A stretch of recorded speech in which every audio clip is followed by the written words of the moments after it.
Orient bell tiles studio से आप देख रहे हैं एबीपी न्यूज। ना इधर ना उधर, हर खबर की पूरी खबर, ना लाग लपेट ना खबरों में खोट। आप देख रहे हैं एबीपी रिपोर्ट। मैं हूं आपके साथ शीरीन और शुरुआत करेंगे उन खबरों से जिन्हें इस बुलेटिन में आगे आप विस्तार से देखने वाले हैं।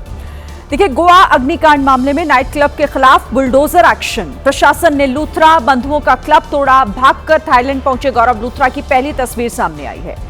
लोकसभा में चुनाव सुधार पर चर्चा के दौरान बोले राहुल गांधी, लोकतंत्र में वोट चोरी सबसे बड़ा देशद्रोह है। जवाब में बीजेपी बोली, खोदा पहाड़ और निकली चुईयां।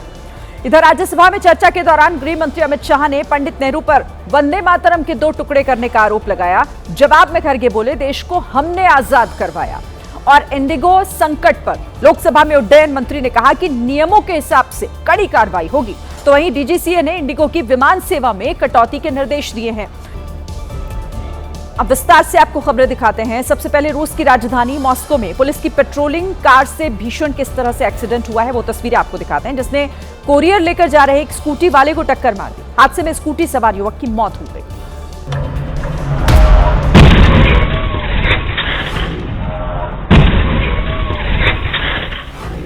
टक्कर ऐसी कि कलेजा कांप उठे।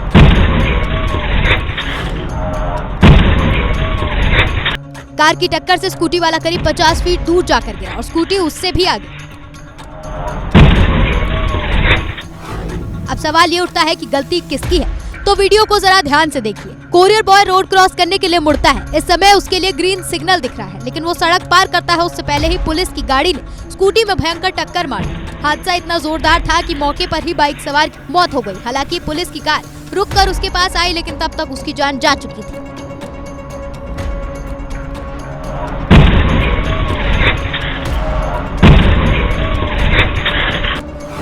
हालांकि ज़ेब्रा लाइन पर क्या स्कूटी दौड़ाई जा सकती है, इसको लेकर भी सवाल है कि क्या इसकी इजाजत थी। सवाल ये भी है कि पुलिस ने बिना ग्रीन सिग्नल गाड़ी इतनी तेज क्यों दौड़ाई।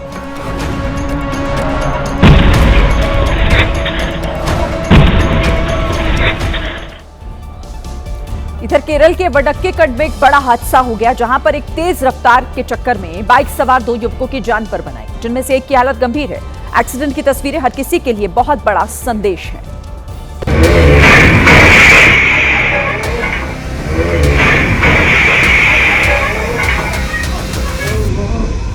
कार मुड़ी और अचानक कोहराम मच गया।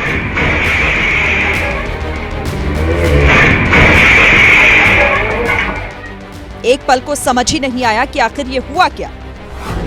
सफेद रंग की कार मुड़ ही रही थी। उसी समय हवा में बातें करती एक बाइक पीछे से आई और कार से टकरा गई। हादसे के पीछे तेज रफ्तार को ही बड़ी वजह माना जा रहा है, क्योंकि कार बेहद आराम से मुड़ रही थी। अगर बाइक की स्पीड सामान्य होती तो शायद ये हादसा नहीं होता। ऐसे में सड़क पर चलिए तो जरा संभल कर, ताकि ऐसे हादसों से बचा जा सके। बिहार के बेगूसराय में बेखौफ बदमाशों ने कानून व्यवस्था को ठेंगा दिखाते हुए दिन दहाड़े लूट की घटना को अंजाम दिया। नकाबपोश बदमाशों ने सिर्फ 5 मिनट के भीतर गहने की दुकान को लूट लिया। दुकान में घुसते ही बदमाशों ने पिस्तौल दिखाकर लॉकर की चाबी ली और गहनों को एक बैग में भरा और वहां से फरार हो गए। इससे पहले हेलमेट पहना एक बदमाश दुकान में दाखिल हुआ। दुकानदार ने समझा कि वो ग्राहक है, तभी उसके पीछे मुंह ढके 2 और बदमाश वहां पहुंच गए और दुकान में दाखिल होते ही उन्होंने पिस्तौल निकाल ली। और जब दुकानदार और वहां बैठे शख्स ने इसका विरोध किया तो उन्होंने मारपीट शुरू की। दुकानदार को बुरी तरह पीटने के बाद बदमाश करीब 1.5 किलो चांदी के गहने लेकर वहां से फरार हो गए। इस घटना के बाद दुकानदारों में दहशत का माहौल है। हिमाचल प्रदेश के कांगड़ा से पशु क्रूरता का एक ऐसा मामला सामने आया जिसे देखकर आपका भी मन सिहर जाएगा। वहां माजरा इलाके में एक जिंदा गाय को आवारा और भूखे कुत्तों के बीच छोड़ दिया गया, जिसके बाद वो कुत्ते गाय पर टूट पड़े और चारों तरफ से नोचते दिखाई दिए। कुत्ते भी 1-2 नहीं बल्कि करीब 300 थे, जो उस गाय पर चारों तरफ से हमला कर रहे थे। आरोप है कि पठानकोट की एक महिला यहाँ करीब 300 आवारा कुत्तों को एक बड़े शेड में रखती है और कई बार इन कुत्तों को खिलाने के लिए जिंदा पशुओं को अंदर छोड़ देती है। इस घटना का वीडियो सामने आने के बाद मौके पर पहुंची पुलिस ने कुत्तों के झुंड से गाय को बचाया और उपचार के बाद उस गाय को गौशाला में भेज दिया गया। मध्य प्रदेश के सतना में गांजा तस्करी के आरोप में गिरफ्तार राज्य मंत्री प्रतिमा बागरी के भाई के मामले ने अब तूल पकड़ लिया है। कांग्रेस ने इस मामले में कार्रवाई और राज्य मंत्री का इस्तीफा मांगा है। पिछले दिनों सतना पुलिस ने 46 किलो गांजे के साथ राज्य मंत्री प्रतिमा बागरी के भाई अनिल बागरी और उनके एक रिश्तेदार को गिरफ्तार किया था। रिश्तेदार शैलेंद्र सिंह उर्फ सोम सिरप केस में पहले भी गिरफ्तार हो चुका था। जो प्रतिमा बागरी के परिवार के बहनों और भाई को पकड़ा गया गांजा बेचते हुए लंबी खेप, ये क्या मैसेज है?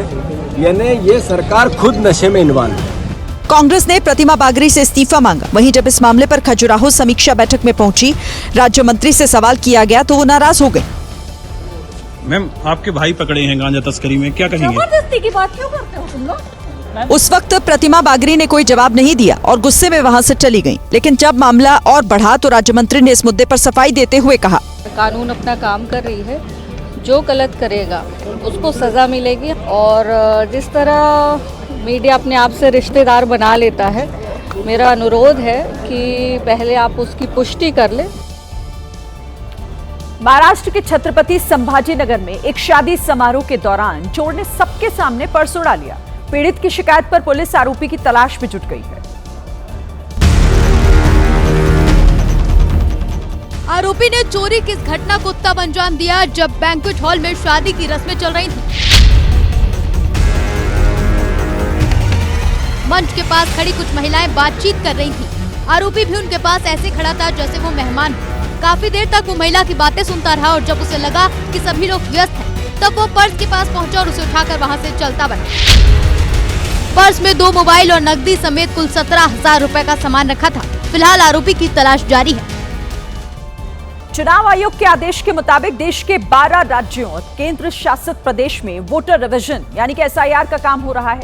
लेकिन एसआईआर की प्रक्रिया के बीच उत्तर प्रदेश से एक हैरान करने वाली जानकारी निकल कर आई है। और इस जानकारी के मुताबिक यूपी के 17 नगर निगमों में सफाई का काम करने वाले 545 से ज्यादा कर्मचारी गायब हैं।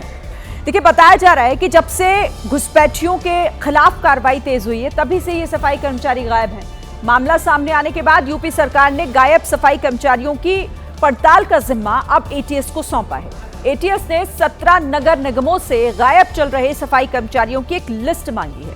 साथ ही उनकी पहचान पत्र, दस्तावेज, बैंक अकाउंट, मोबाइल नंबर वगैरह की भी पूरी जानकारी एटीएस ने मांगी है।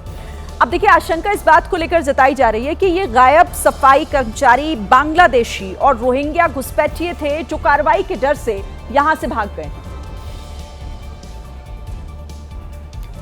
मध्य प्रदेश के चंदला के सांसद खेल महोत्सव में वीडी शर्मा को देर से पहुंचना भारी पड़ गया।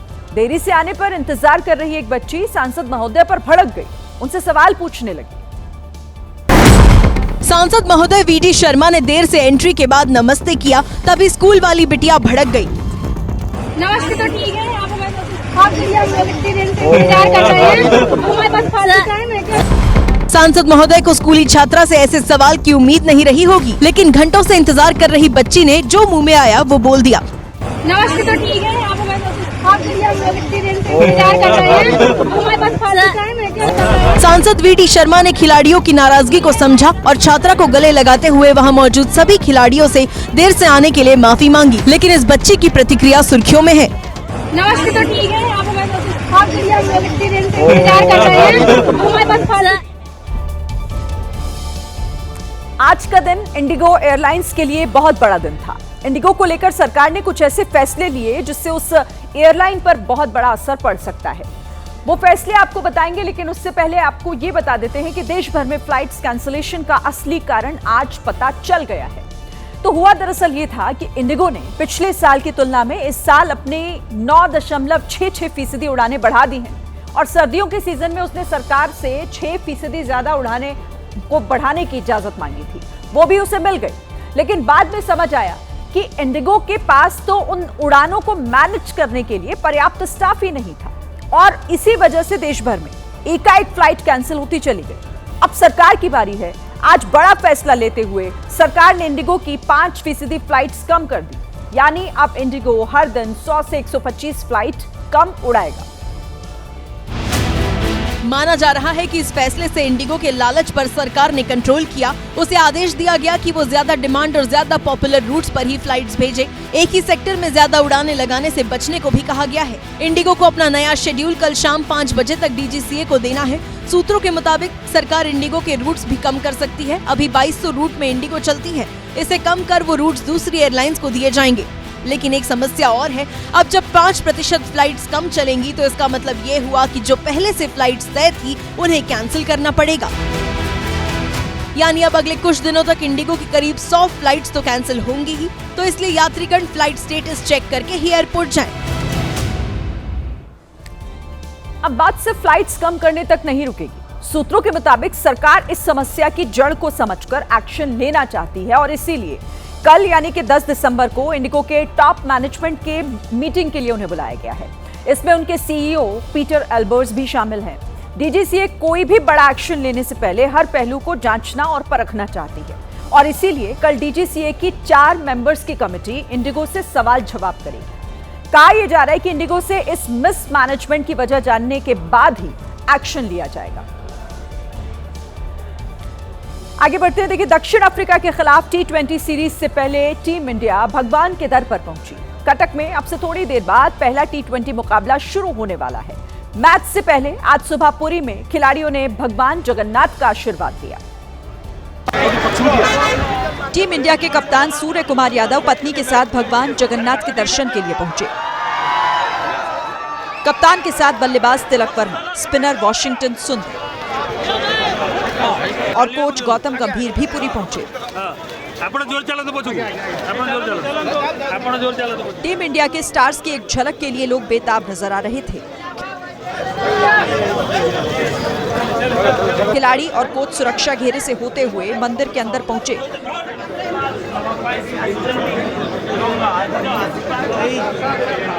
दक्षिण अफ्रीका के खिलाफ T20 सीरीज से पहले खिलाड़ियों ने भगवान जगन्नाथ से जीत की मन्नत मांगी। माथे पर तिलक सजाकर और प्रसाद लेकर खिलाड़ी कटक के लिए रवाना हो गए, जहां दक्षिण अफ्रीका के खिलाफ पहला T20 होना है। टीम इंडिया की जीत के लिए मंदिर के पुजारियों ने भी प्रार्थना की। ऑस्ट्रेलिया के जंगलों में लगी आग बेकाबू होती जा रही है। आग न्यू साउथ वेल्स के रिहायशी इलाकों तक पहुंच चुकी है, जहां से बड़े नुकसान की खबरें आ रही हैं। एक फायर फाइटर की जान भी जा चुकी है। 1, 2 या 3 नहीं, करीब 50 घरों को जंगल की आग ने अपनी चपेट में लिया।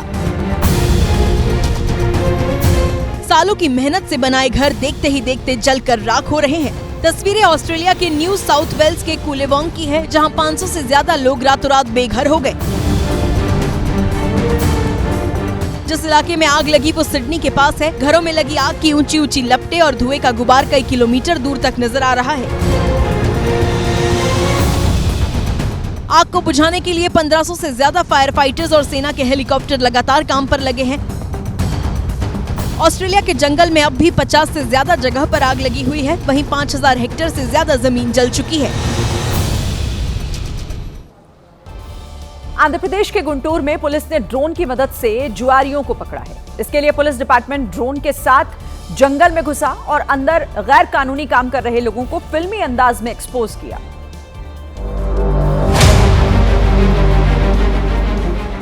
झाड़ियों के बीच से छिप छिप कर जाने वाले इन लोगों को पुलिस के ड्रोन ने अपने कैमरे में रिकॉर्ड कर लिया। एक बार को इनकी नजर भी ड्रोन पर पड़ी, उसके बाद भागने की रफ्तार और तेज हुई, लेकिन बेचारे बचकर जाते भी कहां, ड्रोन उनके साथ साथ उड़ रहा था और बाहर पुलिस कैमरे में रिकॉर्ड हो रहे वीडियो के आधार पर इन जुआरियों को इंतजार में खड़ी थी। आखिरकार जंगल के बीच जुआ खेल रहे 7 में से 2 लोगों को पुलिस ने बाहर निकलते ही पकड़ लिया। इनमें से 5 फरार हो गए। आज एक बड़ी खबर आई राजस्थान के उदयपुर से, जहां धोखाधड़ी के आरोप में गिरफ्तार फिल्म मेकर विक्रम भट्ट और उनकी पत्नी की कोर्ट में पेशी हुई। कोर्ट ने दोनों को 7 दिनों की पुलिस रिमांड पर भेज दिया है। भट्ट दंपति पर आरोप है कि उन्होंने राजस्थान की एक कंपनी के मालिक से 4 फिल्म बनाने के बदले 25 करोड़ रुपए लिए, लेकिन बदले में सिर्फ 2 फिल्में ही रिलीज की, जिसके बाद पुलिस ने उन्हें गिरफ्तार किया।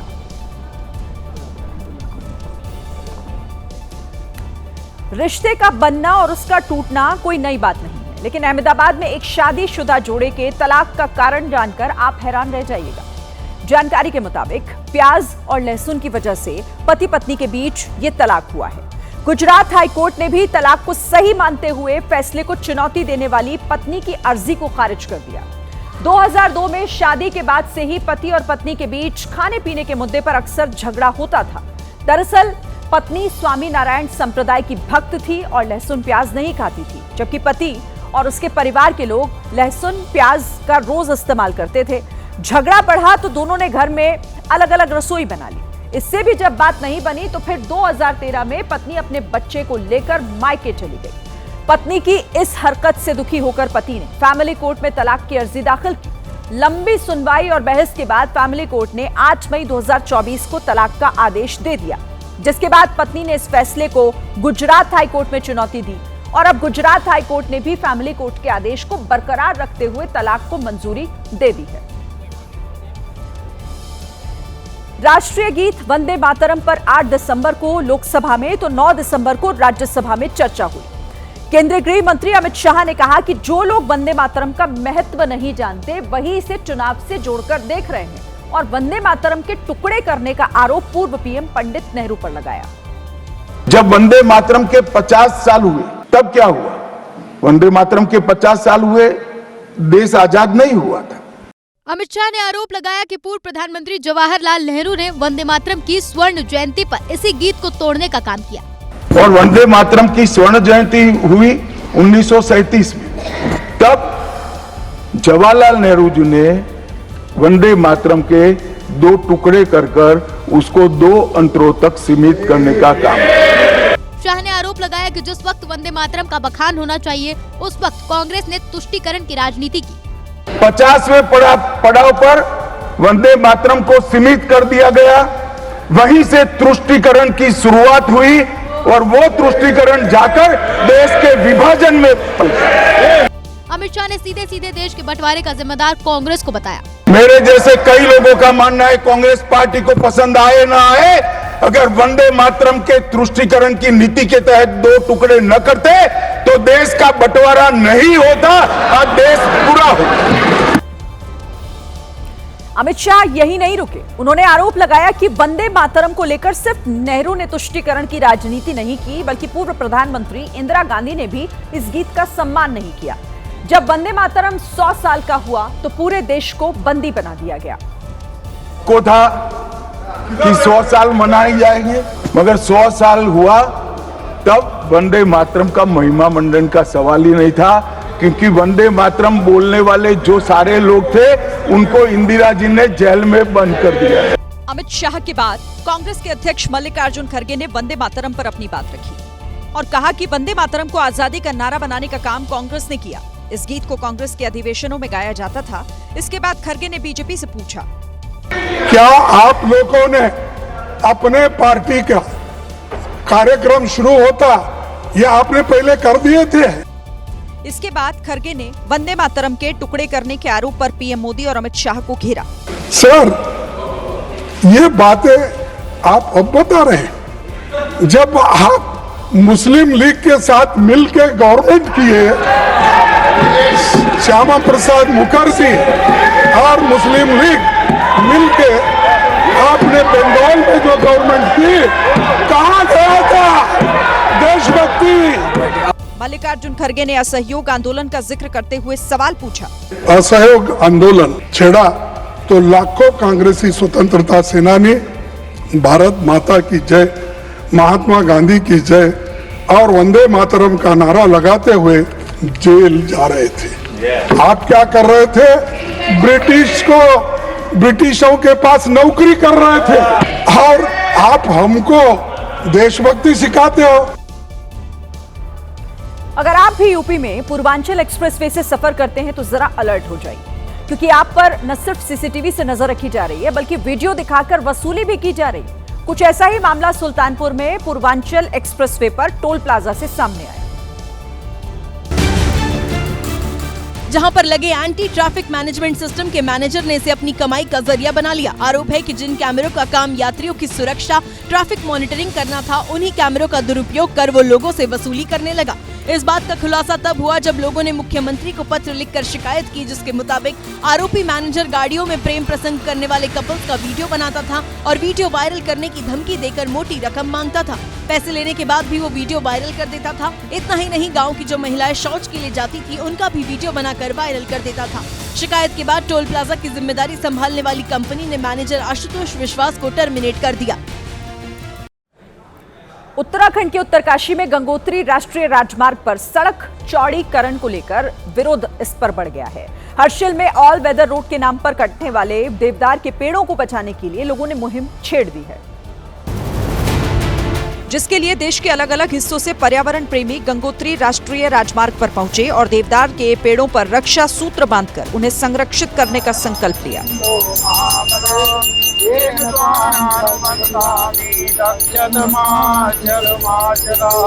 रक्षा सूत्र बांधने वालों में स्थानीय लोगों के साथ साथ पर्यावरण प्रेमी और राष्ट्रीय स्वयंसेवक संघ के कुछ कार्यकर्ता भी शामिल रहे। पर्यावरण ठीक नहीं है तो हमारा स्वास्थ्य भी ठीक नहीं है। आधी बीमारियां तो इसलिए हैं कि हमारा पर्यावरण नष्ट है। शंकराचार्य विमुक्तेश्वरानंद ने भी देवदार के पेड़ में रक्षा सूत्र बांधकर लोगों से इसकी रक्षा की अपील की। ये रक्षा सूत्र जो प्रसाद स्वरूप में हमको भगवान के दरबार से मिला था, इस वृक्ष में बांधा है और ये संदेश हम देना चाहते हैं इस माध्यम से कि हमारा कर्तव्य है कि इन वृक्षों की हम रक्षा करें।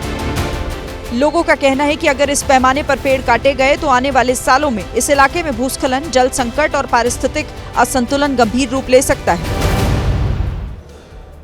पश्चिम बंगाल में कुछ महीनों के बाद विधानसभा का चुनाव होना है और चुनाव से पहले कई मुद्दों पर राजनीति तेज हो गई है। इसी में से एक मुद्दा है डिटेंशन कैंप का, जिसको लेकर आज ममता बनर्जी काफी आक्रामक दिखी। ममता बनर्जी कूच बिहार में थी। यहाँ उन्होंने लोगों को मिले एनआरसी संबंधी नोटिस का मुद्दा उठाया और केंद्र सरकार पर हमला किया। এবং আমরা সেটা নিয়ে তীব্র প্রতিবাদও করেছি। ডিটেনশন ক্যাম্পে ওখানে প্রায় আর সোশ্যাল নেটওয়ার্কটা তো এখন মানুষকে স্ক্রল করার নেটওয়ার্ক হয়েছে। এর মধ্যে ভালো জিনিস নেই তা আমি বলবো না, নিশ্চয়ই আছে, তাদের আমরা শ্রদ্ধা করি।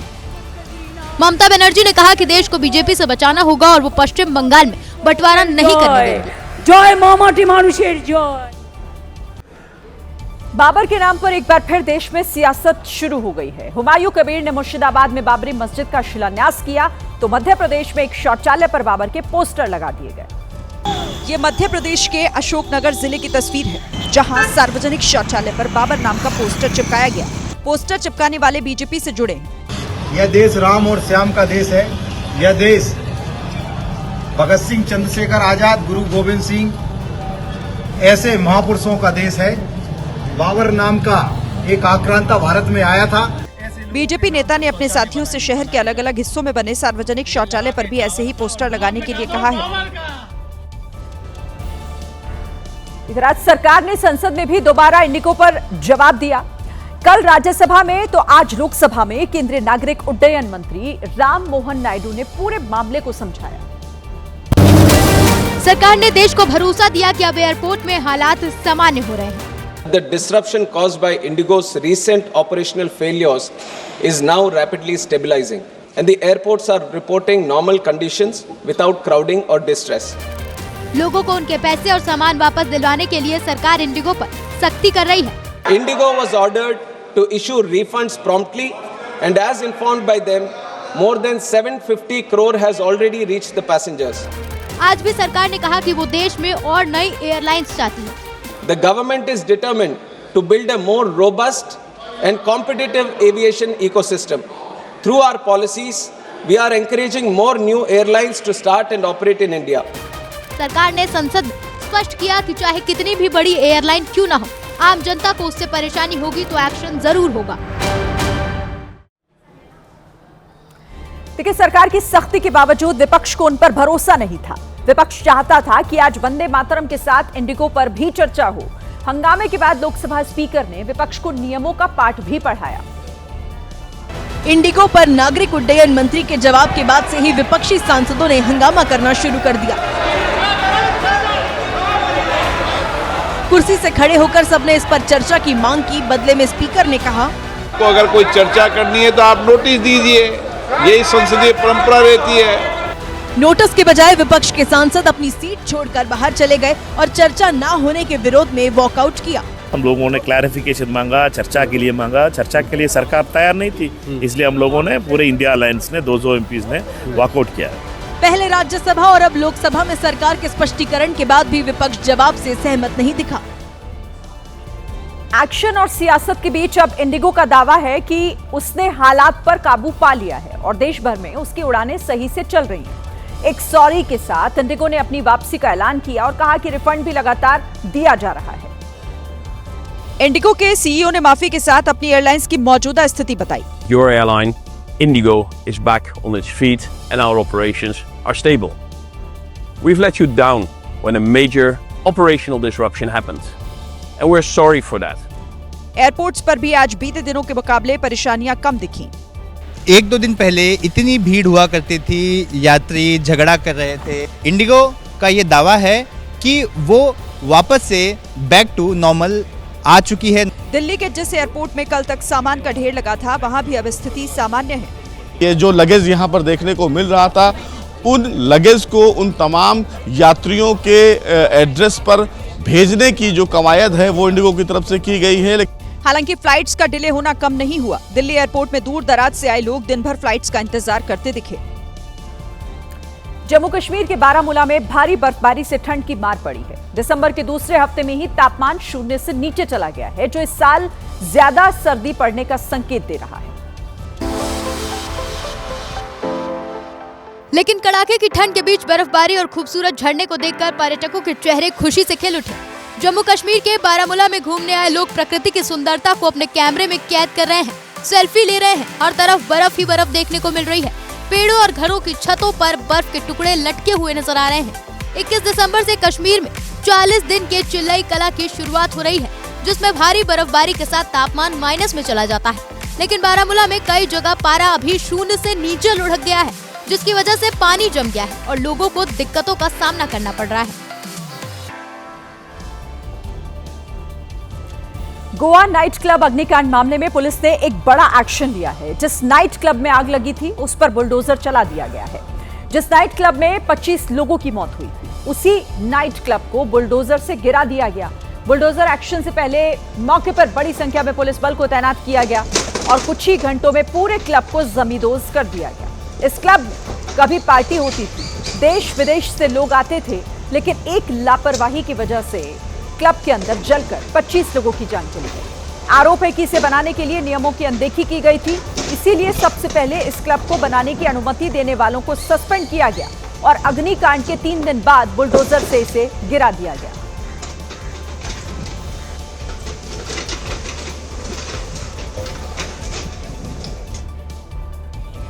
वहीं इस मामले में फरार नाइट क्लब के मालिक गौरव लूथरा की एक तस्वीर भी सामने आई है। फरारी के बाद की ये पहली तस्वीर है। भागते वक्त गौरव लूथरा पीले रंग की जैकेट और ब्लैक टी शर्ट पहने हुए था। ये अपने भाई सौरभ लूथरा के साथ थाईलैंड चला गया है। इन्हें पकड़ने के लिए रेड कॉर्नर नोटिस भी जारी करने की प्रक्रिया शुरू हो गई है।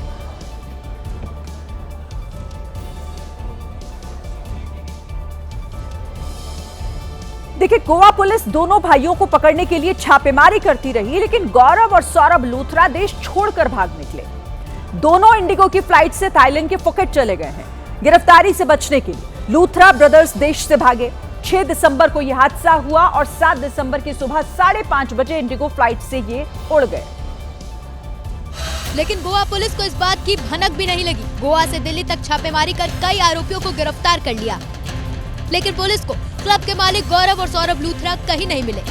उन्हें पकड़ने के लिए 7 दिसंबर को एफआईआर दर्ज होते ही गोवा पुलिस की टीम दिल्ली गई। 7 दिसंबर को गौरव और सौरभ लूथरा के ठिकानों पर छापेमारी की गई, लेकिन दिल्ली में गौरव और सौरभ लूथरा नहीं मिले, क्योंकि दोनों सुबह के वक्त ही इंडिगो की फ्लाइट 6E1073 से फरार हो चुके थे। जब नहीं मिले तो 7 दिसंबर को ही गौरव और सौरभ लूथरा के घर नोटिस चस्पा किया गया और 7 दिसंबर को शाम तक दोनों के खिलाफ लुकआउट सर्कुलर जारी किया गया। जब इस बात की जानकारी पुलिस को लगी तो गोवा पुलिस और सीबीआई के इंटरपोल डिवीजन हरकत में आए और दोनों के खिलाफ रेड कॉर्नर नोटिस जारी करने की प्रक्रिया शुरू की गई। एक और फरार क्लब मालिकों की पकड़कर उन्हें लाने की कोशिशें हो रही हैं, तो दूसरी तरफ नाइट क्लब में आग लगने की घटना की मजिस्ट्रेट जांच के लिए 4 सदस्यीय समिति गठित कर दी गई है। लेकिन इस बीच क्लब मालिकों के विदेश भाग जाने के मुद्दे पर सियासत भी शुरू हो गई है। गोवा अग्निकांड और आरोपी लूथरा ब्रदर्स के फरार होने पर टीएमसी ने कहा, लापरवाह और भ्रष्ट सरकार है, इसके कारण इनकी मौत हुई है। हम चाहते हैं जो इनके इस मौत के लिए जिम्मेदार हैं, जो ओनर्स हैं, जो भाग चुके हैं, इनको वापस लाइए, सख्त कार्रवाई कीजिए। शिवसेना उद्धव गुट ने गोवा पुलिस पर ही सवाल उठा दिया। जो गौरव और सौरभ लूथरा, वो इंडिगो एयरलाइंस जो 500 से ज्यादा फ्लाइट्स उसकी रीशेड्यूल हुई हैं फिर से आज के समय पर, वही इंडिगो फ्लाइट लेकर थाईलैंड पहुंच गए हैं। गोवा पुलिस ने लुकआउट नोटिस पहले क्यों नहीं जारी किया? कांग्रेस ने आरोप लगाया कि लूथरा ब्रदर्स को शायद भगा दिया गया। कुछ ऐसा ही मोदी सरकार की नाक के नीचे मेहुल चोकसी, नीरव मोदी और विजय माल्या ने किया, भाग गए या शायद भगा दिए गए। और ऐसा लगता है इस बार भी कुछ ऐसी ही कृपा बरसी है। गोरखपुर में यूपी के सीएम योगी आदित्यनाथ ने देश के पहले सीडीएस रहे जनरल बिपिन रावत ऑडिटोरियम का उद्घाटन और उनकी प्रतिमा का अनावरण किया। इस मौके पर उन्होंने बिना नाम लिए विरोधियों पर करारा हमला बोला। और भारतीय इतिहास में विदेशी आक्रांताओं को महान बताने पर कड़ी नाराजगी जताई। जिन लोगों ने इतिहास में छेड़छाड़ करके विदेशी आक्रांताओं को महान बनाने का कुत्सित प्रयास किया है, ये गुलामी की मानसिकता है। उस गुलामी की मानसिकता को पूरी तरह त्यागना होगा। सीएम योगी ने जाति, क्षेत्र और भाषा के नाम पर समाज को बांटने को देश को तोड़ने वाला अपराध बताया। ये लोग वही पाप कर रहे हैं जो जाति के नाम पर समाज को बांट रहे हैं, क्षेत्र और भाषा के नाम पर समाज को बांट रहे हैं। ये लोग वही पाप कर रहे हैं जो पाप कभी जयचंद और मीर जाफरों ने की देश के अंदर किया था। उन्होंने ऐसे तत्वों से सावधान रहने की नसीहत दी और कहा कि देश का कल्याण तभी होगा जब एकता होगी। आज लोकसभा में चुनाव सुधार पर चर्चा की शुरुआत हुई। इस चर्चा में कांग्रेस की तरफ से सबसे पहले राहुल गांधी ने हिस्सा लिया और कई मुद्दों पर सवाल उठाए। राहुल गांधी ने चुनाव आयोग को लेकर संसद में 3 सवाल पूछे हैं। उनका पहला सवाल था कि केंद्रीय चुनाव आयुक्त की नियुक्ति प्रक्रिया से चीफ जस्टिस ऑफ इंडिया को क्यों हटाया गया है। राहुल का दूसरा सवाल था कि दिसंबर 2023 में नया नियम लाकर चुनाव आयुक्त को सजा देने वाला नियम आखिर क्यों बदला गया। और राहुल गांधी का तीसरा सवाल था कि चुनाव आयोग ने अचानक सीसीटीवी फुटेज और डेटा को लेकर नियम क्यों बदल दिए हैं। राहुल गांधी ने सीधे सीधे आरोप लगाया कि हरियाणा में चुनाव की चोरी की गई। इसके लिए उन्होंने उन सबूतों को सामने रखा जिसे कुछ दिन पहले अपनी प्रेस कॉन्फ्रेंस में उन्होंने दिखाया था। This Brazilian woman has appeared 22 times on the voter list in Haryana. There is one woman whose name has appeared 200 times, more than 200 times in one booth in Haryana. And it is very clear, and I have proven without doubt that the election of Haryana was stolen. Nowhere has the election commission answered my questions. तो इसी के साथ ये थी आज की ABP report. कल भी जारी रहेगी खबरों की खोज। आगे रहने के लिए आप देखते रहिए एबीपी न्यूज। नमस्कार।